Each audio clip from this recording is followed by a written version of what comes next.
सियासी शतरंज में एक बार फिर आपको खुशामदीद कहेंगे। बशीर मेमन साहब को लाइन करने की कोशिश करें, अगले पार्ट में ज्वाइन करेंगे। इस वक्त मेरे साथ मौजूद है पाकिस्तान पीपल्स पार्टी के सीनियर रहनुमा, किसी तारुफ के मोहताज नहीं है, कमर जमान कायरा साहब। कायरा साहब बेहद मशकूर, शुक्रगुजार आपकी कीमती वक्त का। हुजूर, इस वक्त जो पाकिस्तान में हालात हैं, जिस तरीके से मुस्लिम लीग नून के लिए एक खुशगवार माहौल बताया जा रहा है, एक डील क्रिएट की जा रही है कि नवाज शरीफ साहब आ सकें और उनको पावर में दोबारा लाया जाएगा, जमहूरियत का मुस्तकबिल आप क्या देख रहे हैं? क्योंकि सर ऐसी खबरें भी गर्दिश कर रही हैं कि election commission of Pakistan Chand bureaucrats के भी तबादले नहीं करा पा रहा। जी, गुजारिश ये है कि जहाँ तक इलेक्शन कमीशन का ताल्लुक है, इलेक्शन कमीशन तो मुकम्मल तौर पे पावरफुल है और उनको अपना पूरा इख्तियार इस्तेमाल वो कर भी रहे हैं और करना चाहिए भी, उनको बहुत इख्तियार दिया गया है।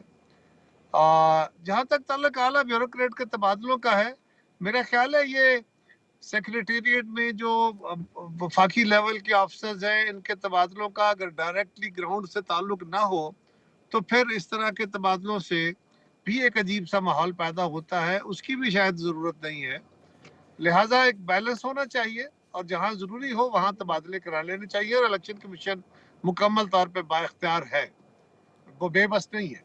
सर लेवल प्लेइंग दूसरी फील्ड, गुजारिश ये है सर कंटिन्यू प्लीज कंटिन्यू। दूसरी गुजारिश ये है, देखिए लेवल प्लेइंग फील्ड का तो हमने गिले शिकवे किए अपनी जमात के अंदर बैठ के, जो हमारे तहफ़्फ़ुज़ात थे उसके ऊपर डिस्कशन हुई और फिर जमात ने जनाब आसिफ जरदारी साहब को ये इख्तियार दिया कि वो मुशावरत के ज़रिए इस बात का इलाज कराएंगे कि जो हमारे गिले शिकवे हैं, जो हमारा प्रॉब्लम्स हैं, उनको दूर कराया जाए। तो जब तक, अब मेरा ख्याल है जल्दी उसकी मीटिंग होने वाली है हमारी पार्टी की, तो उसमें हम ज़्यादा बेहतर तरीके से राय दे सकेंगे। अभी तो उस पर राय देना मुनासिब नहीं है, लेकिन जहाँ तक ताल्लुक ये है कि इलेक्शन जमहूरियत का मुस्तकबिल, किसी भी जमात के साथ कोई मखासमाना या मुफाहमाना रवैया रियासती इदारों का नहीं होना चाहिए, पीटीआई के साथ भी, प्रिंसिपली नहीं होना चाहिए।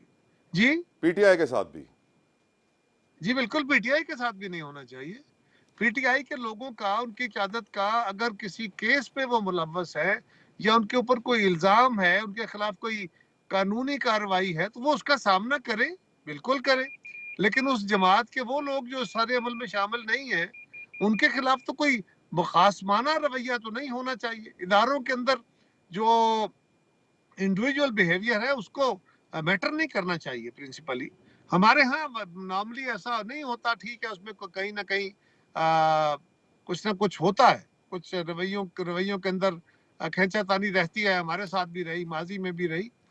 अब हमें सीख लेना चाहिए इस अमल से कि इसने हमारा कोई फ़ायदा नहीं किया, रियासती इदारों का कोई फ़ायदा नहीं हुआ, मुल्क का फ़ायदा नहीं हुआ। देखिए, मुल्क हमने चलाना है जमहूरी निज़ाम से।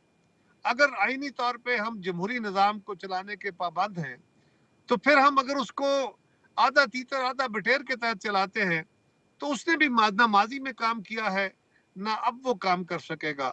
हमें अल्टीमेटली लोगों की राय का एहतराम करना होगा, लोगों पे ही छोड़ना होगा और लोगों से ही अपील करनी होगी कि आप बेहतर फैसले करें। ये मैनेज्ड फैसले कभी भी बेनिफिशियल नहीं होंगे। राइट सर, आज से कुछ माह पहले कायरा साहब एक बड़ी आवाज उठी थी कि Bilawal Bhutto Zardari will be the next prime minister of Pakistan, और बड़ी मूवमेंट चली थी, लेकिन वो ठंडी पड़ गई है। सर इसकी क्या वजह है? बिल्कुल ठंडी नहीं पड़ी है। पीपल्स पार्टी ने अपनी इलेक्शन कैंपेन शुरू की है, जिस तरह मैंने पहले भी गुजारिश की है कि स्ट्रेटेजिकली आप करते हैं ना, 4-5-6 महीने की कैंपेन, लंबी कैंपेन तो मुमकिन नहीं होता कंटिन्यू करना।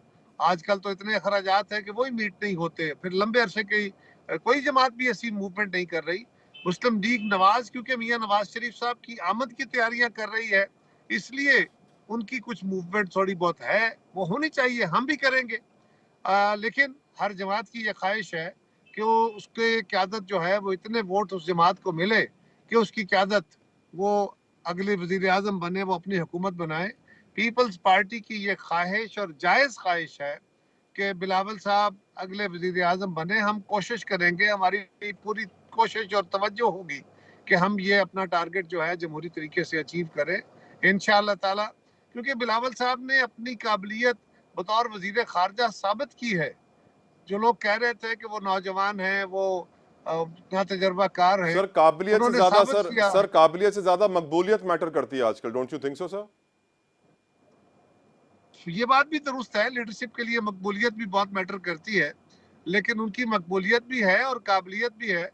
सो पीपल्स पार्टी के तो रास्ते रोके गए ना जी सर माजी में। कबूलियत, मकबूलियत, काबिलियत के बाद सर कबूलियत भी बहुत जरूरी है सर। देखिए, कबूलियत तो अवाम के पास ही होनी है, अवाम के पास ही होनी चाहिए। बाकी फिर अल्लाह के यहाँ कबूलियत होनी चाहिए।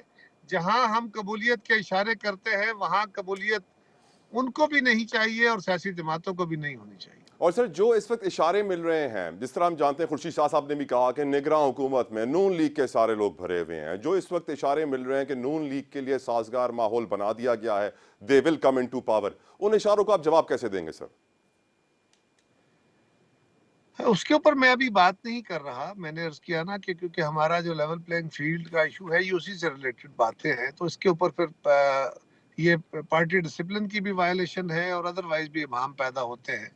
तो लेट जरदारी साहब hold the sir meeting with party और वो बताएंगे जब, उसके बाद फिर इस पे बात करेंगे। सर क्या वजह हो सकती है कि जरदारी साहब ने पार्टी वर्कर्स को रोका सर इस पे स्टेटमेंट देने के लिए? जो मुज़ाकरात हो रहे हैं, जो बैकडोर डिप्लोमेसी हो रही है, उसकी वजह से सर?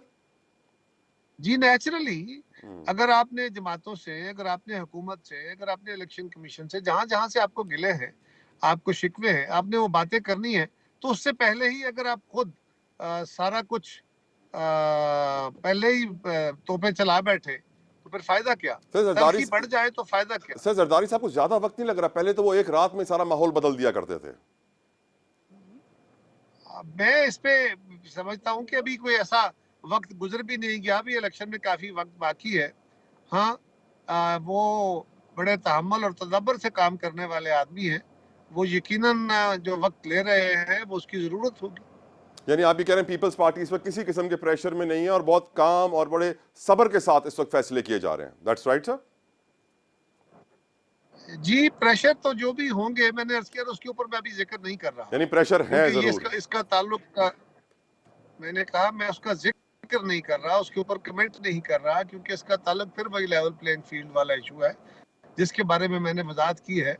लेकिन पीपल्स पार्टी होती, एतराज जरूर होते हैं, एतराज रजिस्टर भी हम कराते हैं, माजी में भी कराते रहे, हमारे खिलाफ क्या क्या नहीं किया गया, लेकिन हम उससे खौफजदा नहीं होते। उससे बुनियादी तौर पे हमारा पार्टी का नुकसान क्या होता है, मुल्क का नुकसान होता है। अगर जमहूरी अमल, जमहूरी जमातें, जमहूरी अमल को नुकसान पहुंचता है तो ये मुल्क का नुकसान है। तो पीपल्स पार्टी इसका हमेशा मुकाबला करती रही है, हुकूमत में हो, अपोजिशन में हो, अपनी हैसियत से, अपना जमहूरी तर्ज अमल से वो इसका मुकाबला करती रही है। हम खौफजदा नहीं है। सर पाकिस्तान के बड़े ब्यूरोक्रेट रह चुके हैं, साबिक डीजी एफआईए रह चुके हैं, बशीर मेमन साहब जो है वो नून लीग में शमूलियत इख्तियार कर चुके हैं, कन्वीनर भी हैं कमेटी के जो इस्तकबाल करेगी नवाज शरीफ साहब का। तो सर देखा यही जा रहा है कि नून लीग की तरफ से बड़े बड़े नाम आ रहे हैं जो उनको ज्वाइन कर रहे हैं, पीपल्स पार्टी के लिए ऐसे बड़े नाम सामने नहीं आ रहे सर। बशीर मेमन साहब सिंध से ताल्लुक रखते हैं। सिंध में पीपल्स पार्टी के हर जगह पे उनके पास अपने उम्मीदवार मौजूद हैं और बशीर मेमन साहब एक बड़े इदारे के सरबराह रहे हैं, पुलिस के अफसर रहे हैं, उनकी नेकनामी है।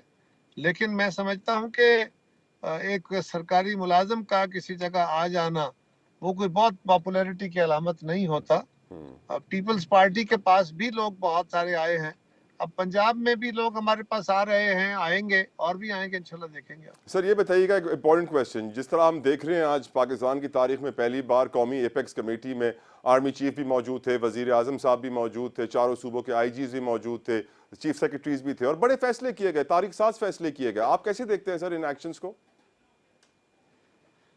देखिए, इस वक्त पाकिस्तान में जो चैलेंजेस थे सिक्योरिटी के या बाकी इश्यूज के ऊपर, उसके ऊपर बिल्कुल ये एपेक्स कमेटी बनी हुई है, ये पहले से मौजूद है। और इस कमेटी के अंदर बैठ के जब सारी क़यादत बैठती है, एग्जीक्यूटिव भी, पॉलिटिकल भी, तो वो बैठ के अच्छे फैसले करते हैं। जो फैसले हुए हैं, मैंने कुछ सुने हैं, सारे नहीं सुन सका, जी सर। तो वो अच्छे फैसले हैं, उन पे अमल दरामद होना चाहिए। पाकिस्तान के नज़म को दुरुस्त करके, पाकिस्तान की इकोनॉमी को दुरुस्त करके, अगर स्मगलिंग कर्टेल की जाती है, पाकिस्तान में 2 नंबरी कर्टेल की जाती है, पाकिस्तान से उड़ने वाला डॉलर रोका जाता है, गैर मुल्कियों की पाकिस्तान में स्कैनिंग की जाती है, दहशतगर्दी के अमल में बेहतरी लाई जाती है, तो ये सारे अमल जो हैं ये पाकिस्तान के इस्तेहकाम के अमल हैं। पर ये काम सर पीपल्स पार्टी अपने दौरे हुकूमत में नहीं कर सकी। हमने अटमोस्ट कोशिश की थी और हमारे दौर में आपको याद होगा जब हम आए थे, 2007 में तो क्या सूरत हाल थी, और उसके बाद 2013 में बहुत निस्बतन बेहतर सूरत हाल हम छोड़ी। उसके बाद मुस्लिम लीग ने आके उसको फर्दर कंटिन्यू किया।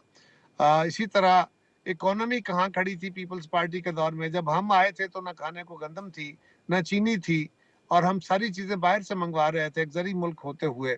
उस वक्त बावजूद इसके कि दुनिया में एक बहुत बड़ा बहरान आया था, हमने पाकिस्तान की रिकॉर्ड पैदावारें की। पाकिस्तान में जो मटेरियल हम इंपोर्ट करके खाने पीने के अशिया अपना ज़र मुबादला पैसे पे सर्फ कर रहे थे, वो हम एक्सपोर्ट कर रहे थे हमारे दौर में। और पाकिस्तान ने रिकॉर्ड टच किया था अपने दौर का, अपने अहद का एक्सपोर्ट्स का। तो सनतें भी चली, ज़मींदारों को भी खुशहाली मिली, आम आदमी को भी रोज़गार मिला। बेनज़ीर इनकम सपोर्ट प्रोग्राम के ज़रिए गरीब तरीन लोग जो थे, और वो भी कमज़ोर तरीन तबकात, उनको सपोर्ट करने का प्रोग्राम शुरू किया गया। इस तरह और बहुत सारे इंडिकेटर्स हैं जो अगर वक्त हो तो मैं उसके ऊपर तफसीली बयान भी दे दूं। लेकिन पीपल्स पार्टी ने बहुत कुछ किया। ये तो एक बड़ी गंभीर किस्म की सूरत हाल है जिसको बाद की हुकूमतों ने भी एड्रेस करने की कोशिश की है, और ये ऑन गोइंग प्रोसेस के तहत ही हल होना है। किसी गवर्नमेंट के पास कोई चमत्कार नहीं है कि राइट। साल 2 साल के अंदर ये सारी चीजें एड्रेस कर ले। Thank you so very much. Kamar Zaman Thank कायरा you. साहब हमारे साथ मौजूद थे, सीनियर रहनुमा पाकिस्तान पीपल्स पार्टी के, अपना विजन, अपनी पार्टी का विजन बता रहे थे। अब भी उनको लगता है कि बिलावल भुट्टो ज़रदारी वज़ीर आज़म पाकिस्तान बनेंगे। जी हाँ, अब भी उनको लगता है। और यकीनन एक और ख़बर है जो अब से कुछ लम्हात पहले आई थी, ISPR की जानिब से पाकिस्तान के जवानों ने, पाक फ़ौज ने ऑपरेशन किया है टांक में, और इत्तलात ये आई है कि 10 दहशत गर्दों को जहन्नुम वासिल कर दिया गया है। लेकिन इस बात में कोई शक व शुबा नहीं है कि पाक फ़ौज जो इस पर इकदाम कर रही है, चीफ अवामी स्टाफ जो स्टेप्स ले रहे हैं और जिस तरीके से ऑपरेशन किए जा रहे हैं, वो इंतहाई काबिल दीद हैं। खराज तहसीन पेश करना चाहिए फ़ौज को अपनी। यहाँ एक ब्रेक लेते हैं, गुफ्तगू जारी रहेगी, आप हमारे साथ रहिए।